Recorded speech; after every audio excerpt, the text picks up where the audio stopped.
Well, she's making her bed.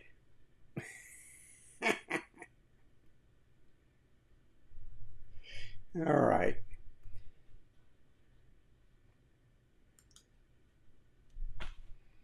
So this is about a 50 millimeters. Okay. I have multiple lenses from different camera systems, and either zoom or prime. The one focal length I have the most is the 50 millimeter. So I thought, well, let's test it out to see how they look. I took 3 pictures, one at the lowest or at the highest aperture it'll go, the lowest number, in other words. And then when you stop it down, I stopped it down to 5.6. I had 2 lenses. One was a zoom, which was a 5.3 to 5.6, and another zoom, when I got the 50 millimeter, it was at a 6.3. So there's 2 of them where the aperture was either 5.6, and I just did 3 pictures instead of 6. So that's my thought. I've had over 20 lenses. Just to show you around a little bit. This is the FX30. And this is the ZFC with nothing on the table.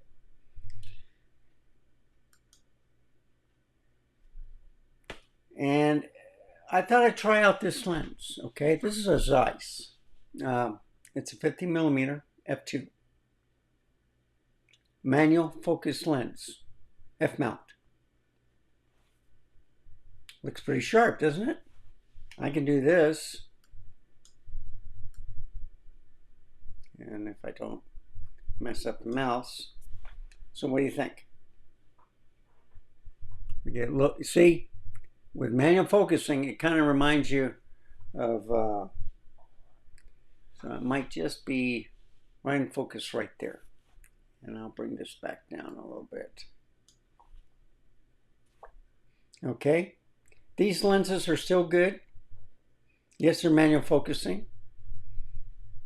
But if that's all you have, let's say you're going from the DSLR to, let's say, mirrorless, you use the F to Z adapter, either version 1 or 2, these lenses work. Okay?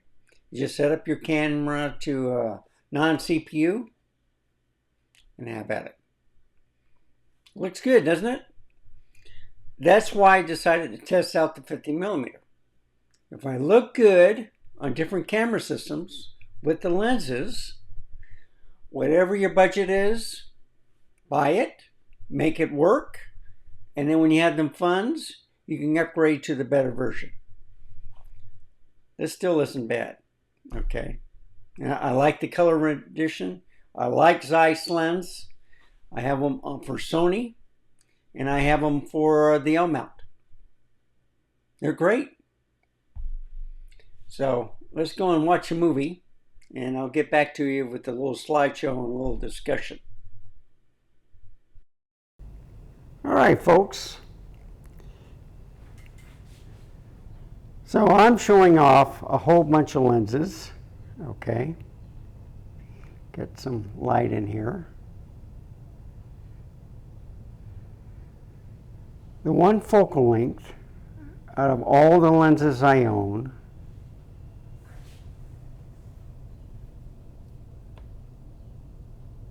is at 50 millimeters. And if I scroll from, let's say, Panasonic L mount to Canon to Sony to Nikon, manual and autofocusing lens with adapters. I'm going to be using it on 3 different cameras. So the Nikon ZF with adapter from Megadap. I can put Sony lenses on here. And then with the Leica SL2S, which is also another 24 megapixel camera, can use the L mount. And then of course the Canon R6 Mark II. So they're all the same equivalent of megapixels. They're kind of like the same. I do have an S5 II, which I could put in there, but I figure it's easier with the SL2S. So I'm going to try out the 50 millimeter focal length on zooms, primes, manual focus lens, and you tell me if there's going to be a difference.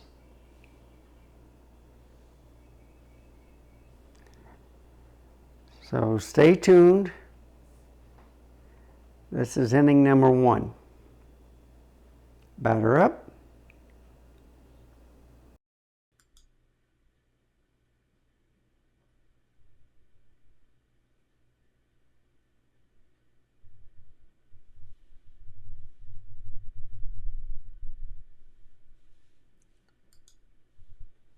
Okay, folks. Let me move my mouse right. Get out of here. I'm going to do a little scrolling. And what I'm going to do is, I think I'll do a slideshow. All right. It's just going to be a quick repeat. And if I go to image,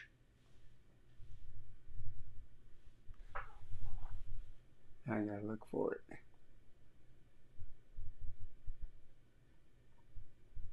There we go.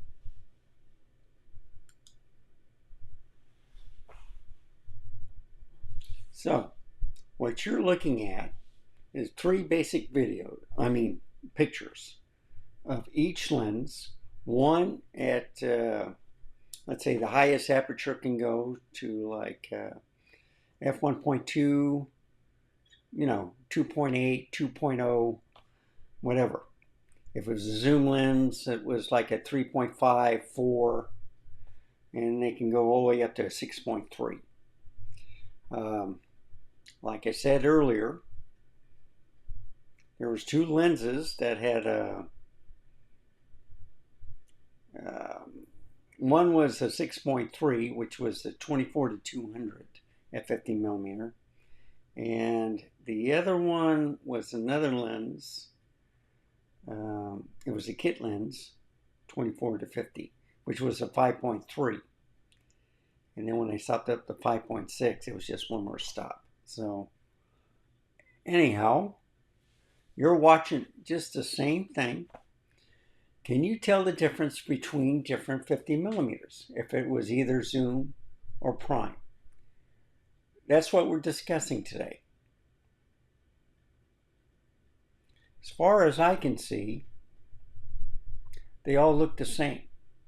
Some I had to mess with the, especially with the manual focusing lens, 1600 on the ISO because I didn't have auto ISO. And then I went to 6400, okay? I tried to do the auto ISO. If it was autofocus and stuff, there was no problem. But I've used different generations of the Nikon lenses. So AI, AFS, I used the F mount, which were the G lenses. I have 2 of those. And then I had the Z lenses. And I threw my cat in now and then, and my dog, just to test out the lenses. So as you can see, it's just a repeat. And there was a total of, I believe, 10 lenses for the Nikon. So instead of 60 pictures, which you're going to see, it'll be 54. Because 2 of them, well, one of them, let's make it 57, was already over the 5.6 stop. So is that 6.3? I just left it at that. You'll notice it's the darkest ones. But I try to lighten it up with the ISO dial on the ZF. And that really helped out. When you do it manually, you can redo the settings real quick. And the only problem, like I said before, was the Tamron 28-75 version 2. I think Nikon put a wrench in there, so I was having a hard time focusing with the Nikon.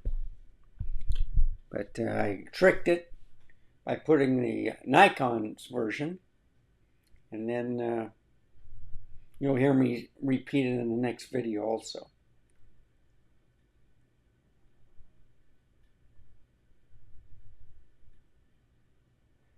So we're winding down.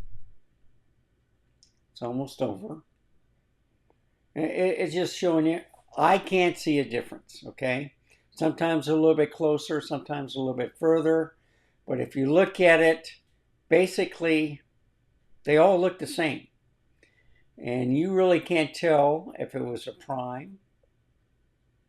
Well, you could by looking at something like this. If the background was really balkanized, as I would say, then it was at the highest aperture. And that was the manual one at 1.2. But I put those pictures at the end. And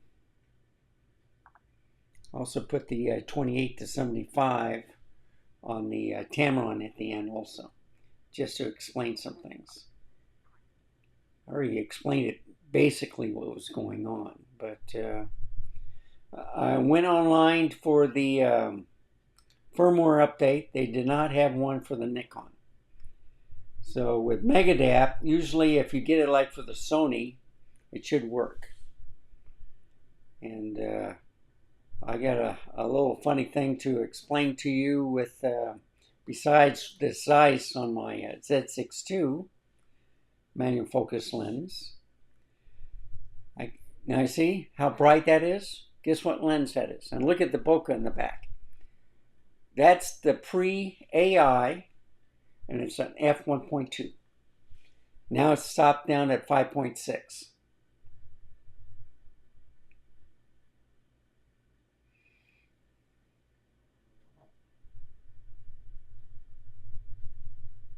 But still, the picture quality looks fantastic.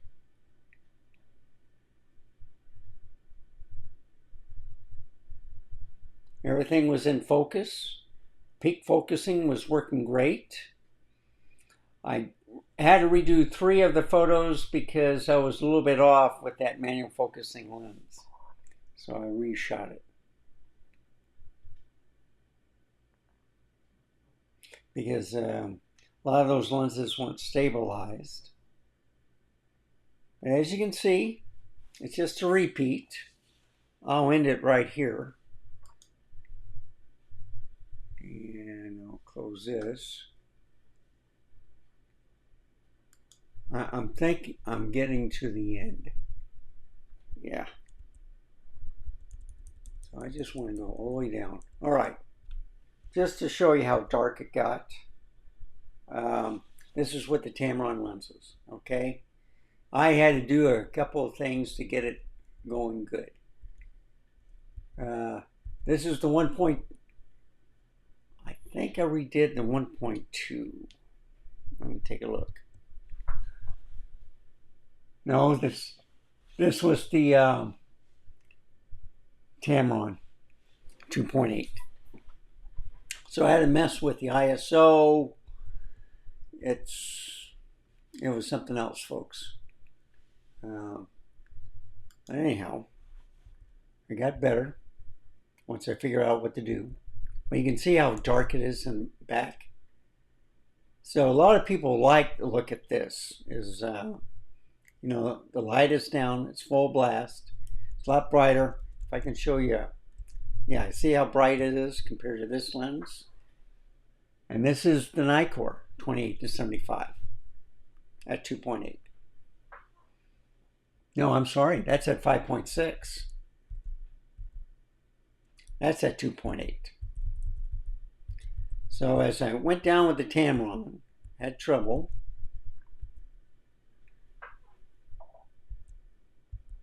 Reshot some things. But you see how dark it was? So I was playing around with it, and then I finally got it. So here's the Tamron. That's a little bit too bright. And then I stopped it down. And I did a couple of shots and stuff like that. And this is back at the 50 millimeter 1.2. So you can see how bright it is at 1.2. And now at 5.6.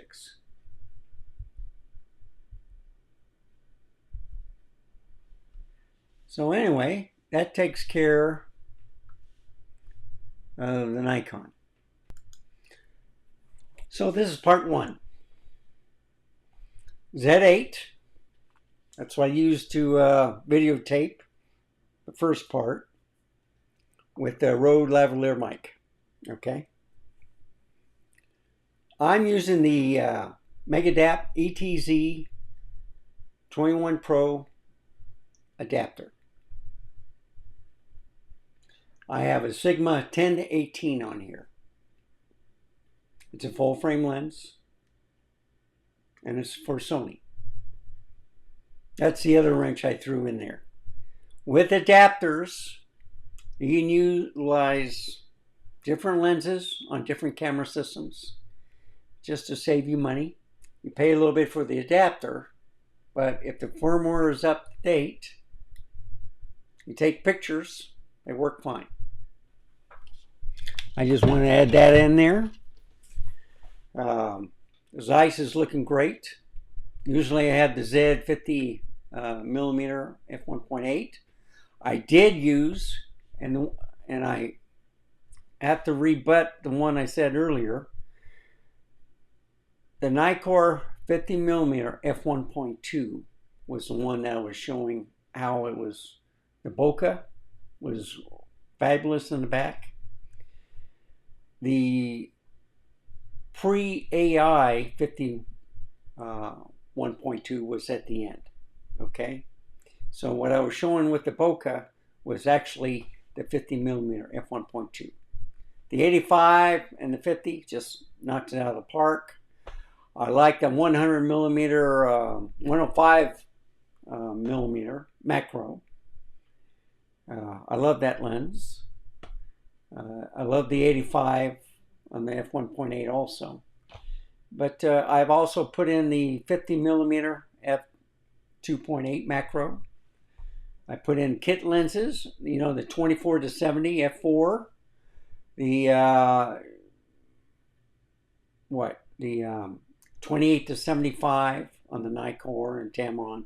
So just to make sure I got the 50 millimeter in there. So whatever lens I own that had 50 millimeters, that's what I shot with. This is part one. Part two is coming right up. Thank you for watching. Remember, stay safe, keep smiling, and I shall see you next time. Goodbye, folks. I send it with my sweetheart right here.